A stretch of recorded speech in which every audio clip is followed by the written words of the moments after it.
Hi, fellow PCS 101 students. Today, in my 50-minute persuasive speech, I will be talking about why you should not be supporting fast food, and talk about some alternatives like the slow food movement, the farm-to-table movement, and supporting local organic farmers.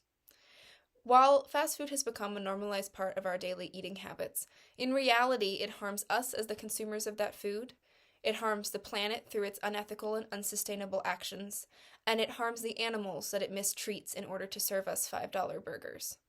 This subject is very close to my heart because I was raised by parents that actually owned a farm-to-table restaurant here in Western Mass for a few years when I was a kid, and I grew up around this movement, and so it saddens me how little information a lot of people have about it. So before I get into the meat of my argument, I'm going to first define some terms as well as share some background information for some of the movements that I'm going to be talking about. The first of which is the slow food movement, which was founded in 1986 in Italy when a group of protesters protested the opening of a fast food restaurant near the Spanish Steps. The slow food movement is a grassroots organization that aims to prevent the homogenization of local cuisine, to support local farmers and local food growers, and to protect traditional cuisine and regional cuisine, as well as offer support to local farmers and enhance transparency of where your food comes from. The farm-to-table movement is very similar, except it is mostly centered around restaurants, and it was pioneered by chefs like Alice Waters in the 1970s. She owned Chez Panisse in Berkeley, California, one of the first big farm-to-table restaurants, and a farm-to-table restaurant is transparent with its sourcing, supports local and organic farmers, but mainly local farmers and local food producers, and again, its main aim is so you know where your food is coming from. It's a local seasonal menu, so you are eating things that are in season in your region at whatever time, similarly to the slow food movement, and generally seeks to be an ethical and sustainable alternative to fast food. The first term that I want to define is organic growing, which we know a little bit about from the example taskmaster speech, but I'm going to pull the exact USDA definition, which is that to be considered organic, produce must be grown in soil with no prohibited synthetic pesticides or fertilizers for 3 years prior to harvest. So this is important for a number of reasons we're going to get to, but basically organic food is not only healthier for you, it is healthier for the environment.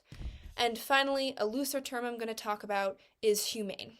So unfortunately, a lot of official certifications that call themselves humane in regards to the treatment of animals are not humane, as I mean the word. So when I use humane throughout this speech, what I am meaning is a farm or farming practice that treats animals with respect and care, gives them outdoor access, hopefully primarily such as in pasture-raised animals, but at least those animals have some sort of outdoor access that is legitimate, farms that feed and treatment that feeds animals healthy and natural diets, and of course offers the best humane slaughter practices possible. So now that we've discussed some terminology, I'm going to get into the main ethical reasons that you should not be supporting fast food. The first of those reasons is factory farming and the huge ethical issues with factory farming. I've given a lot of thought as to how much I want to discuss in this speech, and unfortunately have come to the conclusion that a lot of the prime examples and facts that I wanted to share are simply too graphic to share in a classroom setting. So please know that these are the least disturbing pieces of information I feel like I can share. So keep that in mind as I'm going along, that the harsh reality of these farms is gruesome enough that I did not feel like I could speak to it in a class setting. The treatment of these animals is really legitimately horrific, and while it is a disturbing subject, I do encourage you to look more into it outside of class because it really helps elucidate just how awful these farms are. I'm going to do my best, but again, within the ramifications of trying not to be too graphic. So 98.1% of all of the animals farmed and eaten in the United States are raised on massive factory farms, and these factory farms have absolutely heinous and deplorable conditions. These animals are horribly mistreated. They never see sunlight. They never breathe fresh air. They are raised by the hundreds in packed warehouses with forced air ventilation and no windows. Most of the time they have less than 1 square foot of personal space if they are lucky, and a majority of them are raised in cages their entire life. For example, I'm sure that you know about cage-free eggs. I think what a lot of people don't want to acknowledge is that means that most eggs come from chickens that live and die in cages. And as far as slaughtering techniques that many of these places use, again, this is the subject matter that is pertinent to this speech, but I do not feel like is acceptable to share. But we're talking about situations like scalding poultry birds alive, and generally even humane methods of slaughter are really, really disturbing, and generally in these huge factory farms, there is no respect or care to make sure that an animal has been properly. In general, it's just simply horrifying. And again, that's 98.1% of all animals farmed in the United States. A majority of them to return to the natural and healthy diet part of my list of humane. What I mean by that is that most animals in factory farms are fed extremely processed food full of chemicals and antibiotics and steroids. The reason that they need steroids is usually they are so mistreated and malformed due to their unhealthy conditions that to get to the size that farms want them to be, they need to be pumped full of steroids. And the antibiotics are because the conditions are so inhumane and unsanitary that these animals need to be constantly fed antibiotics in order to prevent infection or to manage infection. So that's a huge ethical issue with fast food. This is where fast food gets their meat product from. The second huge ethical issue is the health of the planet. Fast food is very unsustainable for a number of reasons, a major one of which is deforestation. Right now, 80% of global deforestation is due to agriculture and to corporate agriculture, and these companies do not care about how harmful that is to the local ecosystems that they're cutting down. We're talking about clear-cutting huge swaths of tropical forest. In fact, in 2020, we lost 2.1 million hectares, which is 16,000 square acres of tropical forest due to corporate farming. So that is a huge, huge percentage of deforestation, which of course not only contributes to climate change, but is massively detrimental to the natural ecosystems in place in those areas. Some other negative effects on the environment are things like pollution, to return to the organic farming element of slow food and farm to table, which does not use pesticides. Pesticides used in corporate crop growth, which are used to the extent that they are because just like the animals that are raised in factory farms, animals grown in these massive crop farms are not very healthy because all of their fertilizers are synthetic and they're not healthy plants, and so pests prey on them more than on healthy plants, leading to the amount of pesticide that needs to be used. And these pesticides cause pollution because they soak into the soil and into the water table, and they are not only harmful to the local environment and to the plants and animals in that area, but they are also harmful to humans.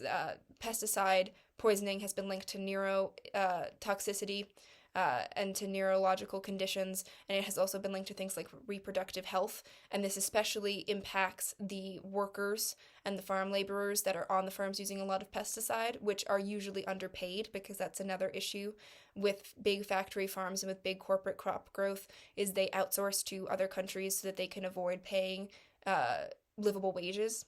So those workers are in the front line in terms of dealing with pesticide poisoning. And then another issue with pesticides is something called pesticide overuse or pesticide resistance. So I'm sure some of us might know about antibiotic resistance, which is when you take antibiotics for too long and it means that the bacteria that you're fighting becomes antibiotic resistant. Similarly, if you use pesticides for too long, what will happen is that pest or that disease will become pesticide resistant, which not only leads to even more pesticides being used, which furthers the problem, but it also means that we face major crop die out because there are pests that we can't control. And those are only a few of the pollution and environmental effects. There's also the fact that when we talk about fast food getting all of their food shipped in from these factory farms and these big crop growth farms, they're being shipped from all over the world. So there's the added fact that there's a lot of carbon emissions involved in that. And then the last major reason that you should not be supporting fast food is your own personal health. when we consume fast food, it negatively affects our health. Fast food and the chemicals and additives that are in that have been strongly linked as being a main cause for obesity, which within itself is the biggest cause for heart disease and things like type 2 diabetes. So it very much negatively impacts our health in a number of ways. And you can actually see this more objectively in other countries that haven't as recently got fast food as America. So we were talking about how the slow food movement started because of fast food coming to Italy. Similarly, if you look at Kenya's obesity rate, it has increased by over 100% since 1990 and the rise of fast food in Kenya. And that is, of course, the statistics of health issues has followed that statistic. So fast food is harmful to us as the people who consume it. It is harmful to the environment because it thoughtlessly pollutes and deforests, and it is harmful to the animals that it grievously mistreats in order to meet a cheap price point. And slow food movement and the farm to table movement and supporting local farmers are all great alternatives to this. The slow food movement and the farm to table movement all try and support activism and movements to try and bring more information about where your food comes from and who makes your food and the ethics behind all of that.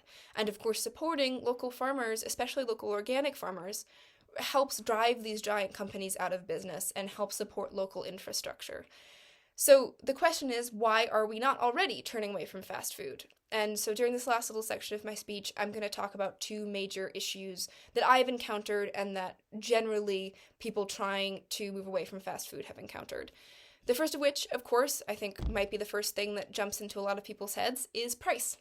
And this is certainly one that I'm familiar with because it is the major complaint that my parents got while owning their farm-to-table restaurant, which is that there's no excuse for the price markup of farm-to-table restaurants or of organic produce. Before I get into this, I want to offer the disclaimer that I am not responding to or talking about people who have no economic ability to not choose fast food. The horrifying fact of the level of food insecurity in this country and across the world means that a lot of people do not have the choice, regardless of how they feel or how impacted they are by fast food. They do not have the choice to not support fast food economically. So I am not at all aiming this section of this speech towards those people. That is a greater issue that could be its own speech within itself and is an issue that needs to be solved. So, to the people that choose not to buy the organic produce or the local produce next to the conventional produce or dismiss farm-to-table restaurants as being too expensive, my response to that is, as we've discussed, fast food does all of these unethical things in order to cut costs, in order to sell you a $5 burger. And that $5 burger has all of these hidden costs, right? It hurts you, it hurts the environment, it hurts the animals that it mistreats. So that $5 burger is not actually a $5 burger. It carries all of this hidden weight, ethically and sustainably. And the second point about that is I hear a lot there's no excuse for the price difference. The reality is that right now the economic food sector is an oligopoly, which means that there are a few major corporations controlling it. And because these few major corporations have the biggest stakes in this economic sector, they are able to call the shots. They are able to cut all these corners ethically in order to sell their food at below what the price should be. And then local farmers and local businesses have to try and meet that price or fight that price. So that's why a majority of small farmers go out of business.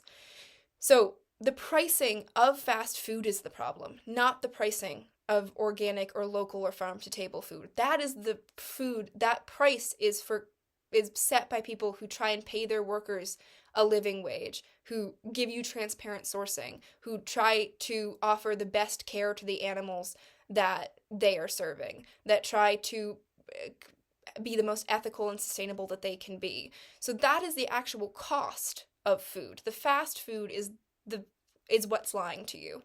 And again, I understand that without the information, it can seem like a very major markup. But in reality, the only reason that you are able to buy fast food at the price that it is at is because of the unethical things that they are doing. And we do pay that price in the end because of the lack of sustainability and the lack of health in that food. And the final thing I hear a lot from people is that the that it's a health fad, right? That calling something organic is just snobbish, that saying that factory farming is as harmful and as egregious as it is just an extremist viewpoint. To that, I respond that every political movement has extremists, and I would really urge you to not be swayed by those people into dismissing the slow food movement and the farm to table movement. And I'm not going to get on here and tell you that you have to become a complete vegan or to become a hardcore vegetarian. If you want to do those things, great. But if your personal health can't let you do that, or if your preferences don't let you do that, you can still support this movement. You can get humane, pasture-raised meat. You can go out and you can support farm-to-table restaurants, or you can go out and get local organic produce or local produce and cook at home. There are many ways to support this movement that does not mean going in this extreme way. If you want to, again, great. That's your choice. But you do not have to do that to support this movement. And I know that the slow food movement has a lot of extremists in it that will tell you absolutely have to do this if you want to help the climate, or you want to help your own health, or you want to help stop the mistreatment of animals. There are middle grounds. And at the end of the day, the only way we are going to stop these companies and stop their egregious and unethical actions is if we stop supporting them, one meal at a time. Thank you so much for watching, and I hope you have a great day.